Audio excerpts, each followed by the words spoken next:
Today we're looking at the 55GX ball head from FLM. So a few weeks ago I released a video on 3 tips of dealing with equipment failure in the field, and that was all brought about because I broke a ball head while out in the field in the Great Smoky Mountain National Park. Now it wasn't any fault of the ball head. This is the ball head that I broke, and what happened was it was on my tripod fell out of the forerunner. It hit the pavement right on the screw clamp knob and it bent it, so I can't close the clamp all the way. No fault of the ball head, it was just, bad luck, and actually trying to be more careful about how I keep my tripod in the forerunner so that things don't fall out of it and get broken. But with that said, shortly after the video released, Ari from FLM reached out and offered to send me an FLM ball head. He said he knew it wasn't any problem with the ball head that I'd had before, and it was just an accident and no fault of the ball head itself, but he asked if I wanted to try out one of the FLM ball heads. And so he sent me this 55GX ball head from FLM. So I received this ball head several weeks ago, and I like to actually use gear before I comment on it. I mean, it's one thing to get the gear, have it show up and hold it in your hand or set it up in the backyard. It's another thing to actually take it out and use it. So I took this ball head with me to my West Virginia workshop, and I had some time to use it out there. And I also took it to my second Great Smoky Mountains National Park trip just this past weekend, and I had a chance to use it out there. So I've had a little bit of time with the ball head now. I've been able to use it in a couple different locations, photographing waterfalls, photographing from overlooks, and everything like that. So I feel like I've gotten enough time in on it to have some comments about this ball head and what I think of it. But before we dive into those thoughts, let's take a look at the specs as noted by FLM. So a high-level look at this 55GX from the FLM product page, and they note that this is a low-profile design, which I sort of like, especially when it's on top of my L4 tripod, where the tripod gets super high. I find a low profile works really well for that. Helps keep the size and weight down and helps keep the camera just in my reach when I have it extended all the way. So I do like the low-profile design on this. They tout it as a light, strong, and creep-free. Creep being when you put that heavier lens or heavier setup on it, that it's not going to sort of creep down on you as you have a camera up on there. Now the heaviest thing I've used this with is a Nikon Z7 II with a Nikon 100 to 400 millimeter lens. That's probably about the heaviest setup I use at any particular time, and that's the setup I used on this a couple times while I was out photographing. So it does have a couple different knobs and stuff that we'll dive into a little bit more later, but it's got this unique friction lever. This is how you adjust the ball head right here. Like I said, we'll talk a little more about this a little bit later in the video. And of course, I went with a screw knob for the clamp. I was offered a quick release lever as well, and I was really tempted to try it because I've not used a ball head or tripod head that has a quick release lever, and I know some people really like it, but I'm one of those landscape photographers that will occasionally put my camera, get it in here, have it on my tripod, and then carry my tripod with the camera from place to place with it still on the tripod.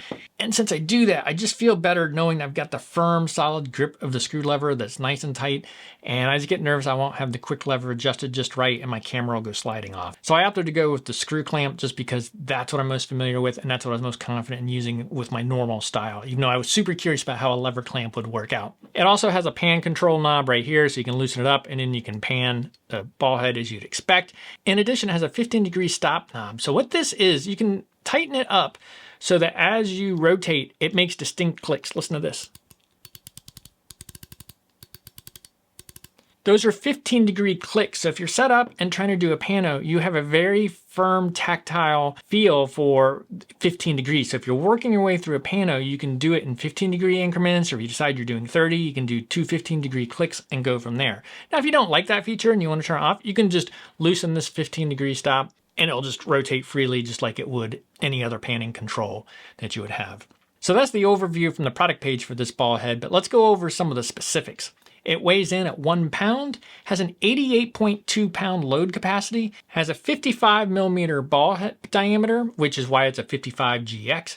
The height with the clamp included is 3.74 inches. Again, I already noted it's available either with the screw clamp or with a lever clamp. I went with a screw clamp. This has a level on top of the clamp right up there. So it's got a level. So when you're looking from the top down, as well as on the back of the screw clamp, there's a level right there as well. The ball head without a clamp or a plate comes in at $302 US. And depending on which clamp and plate combination you go with, it'll come in right around $400. Again, some of the choices you're making there are whether you want the screw clamp or the lever clamp. So depending on which one you choose is going to influence the final out the door price on this particular ball head. And this ball head does come with a 10-year warranty from FLM. And it's also worth mentioning, though this is the 55GX ball head that I have and the one I've been using, they also have a smaller version called the 47GX. So it's a 47mm ball in here. Doesn't have quite as high of load capacity. And they also have a larger 70GX version, which is a 70mm ball, which has a much larger load capacity. But this is the 55GX. It works just fine for DSLRs, mirrorless,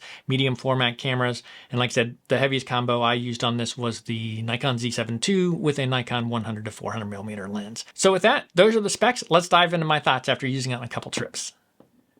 So I got this ball head from FLM a few weeks ago, and it came in just before my busy travel season for the fall. So I was able to take it to my workshop in West Virginia, where I got to use it as I scouted out the workshop beforehand and during the course of the workshop. And then I also had it in the Smoky Mountains on this most recent trip I just did and was able to use it there. So I was able to get a fair amount of hands-on time with this ball head in both West Virginia and the Smoky Mountains. Now let's just talk a little bit about the tripods I had it attached to. I did have it attached to my CP30S4 when I was in West Virginia. That just happened to be the tripod I grabbed, happened to be the one I used a lot on that trip, and it worked just fine on it. When I went to the Great Smoky Mountains this past weekend, I did use the CP30L4, but it worked great on both the S4 and the L4 tripod. So I feel like this was a pretty great little ball head. It served me well in both West Virginia and in the Great Smoky Mountains National Park. It seems to be a very well-built ball head, and there's a couple things that just sort of stand out to me as to why I think it makes a great little ball head. First, metal knobs. If you've watched some of my other ball head reviews, I've had ball heads where they had rubber on the knobs and they started to slip.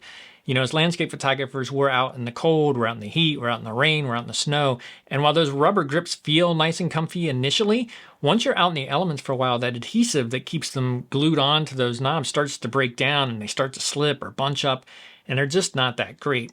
So I really like seeing the metal knobs. That's great. This one's going to sound weird. This screw lock is actually super cool. It's almost one of the first things I really noticed is just from a tactile perspective, it just feels good. First, it's a little bigger. Let's take a look. This is the ball head I was normally using.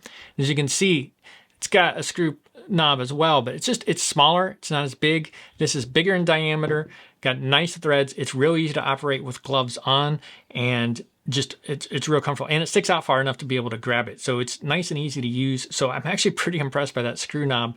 It's probably one of the better ones I've used on a tripod. Again, metal knobs. There's no rubber to lose its adhesive and start to cause problems.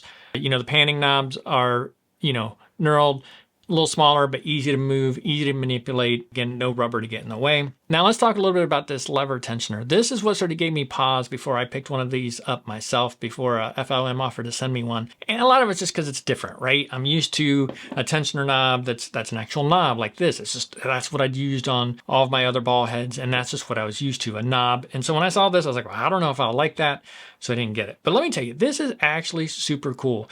So it's real easy to get tight, because it's a lever. So if you're wearing gloves, it's super easy to adjust because you're not trying to get friction on a knob. You've got a lever to work against and such. This is in its tightened position. It locks it nice, super secure. And in a half a turn, you can go completely loose like this. And then in a half a turn, you can tighten it right back up like that. So it actually is something I really appreciated while I was out there using it. It was super easy to adjust. You didn't have to keep turning and turning and turning to get something tight or get something loose. There are varying degrees of tension, so there is no separate tensioning knob. Now, the other ball head I was using in the past didn't have one of those either. I really don't feel a huge need for it, and it's just one less knob for me to sort of mess with. But with this, if you need a little bit of tension, just back that lever off a little bit, and you can keep a little bit of tension on that ball head without having a separate tension lever. If you want free form, just give it that full half turn and it's nice and loose and able to rotate freely. So like I said, really like that. So while this lever gave me a little bit of pause when I was looking at it online, trying to decide if I wanted one, actually using it, it was actually pretty cool. Partially because it was super easy to manipulate with gloves on some of those colder mornings and things like that. So really like that. But yeah, so like I said, this ball head did just great, West Virginia and in the Great Smoky Mountains. I really liked it. I'm going to be continuing to use it here on my FLM tripods. I'm really glad I got a chance to give it a whirl, give it a try. So if you're looking for a new ball head, definitely give a look at the FLM ball heads. Nice setup, can't beat a 10-year warranty. All the information's on their product page, and I'll link to their product down below in the description. And yeah, give it a look. I'm really impressed with this ball head. So as I wrap this video up, I do want to thank FLM for sending me a ball head to try, this 55GX. Like I said, I'm a big fan of their tripods. I've been using the CP30S4 for well over 2 years, close to 3 years now, I think. And I've been using the CP30L4 for about a year now, I think, maybe 9 months, something in that ballpark. And both of those were bought with my own money. Nothing was sent to me from FLM or anything like that. And I've always genuinely liked FLM tripods. If anyone asks me what kind of tripod they should go get, I'm always recommending FLM. I just feel like their quality to price point is really, really hard to beat, and they're a great set of tripods. And I've done several videos on the FLM tripods. I'll link to those down in the description below. But I really appreciate FLM seeing me having run into some problems with a ball head out in the field, even though it was really no fault of that ball head, which they acknowledged, and offering to send me this to take a look at. So thanks, FLM. I appreciate the support, and I appreciate the opportunity to take a look at this ball head. I think it's a great ball head, and I've been really pleased with it and plan on continuing to use it. Anyways, if today's video was helpful, be sure to hit that like button. And if you want to see future landscape photography content from me, including tips, tricks, behind the scenes, and mini gear reviews, be sure to hit that subscribe button. And thank you for watching.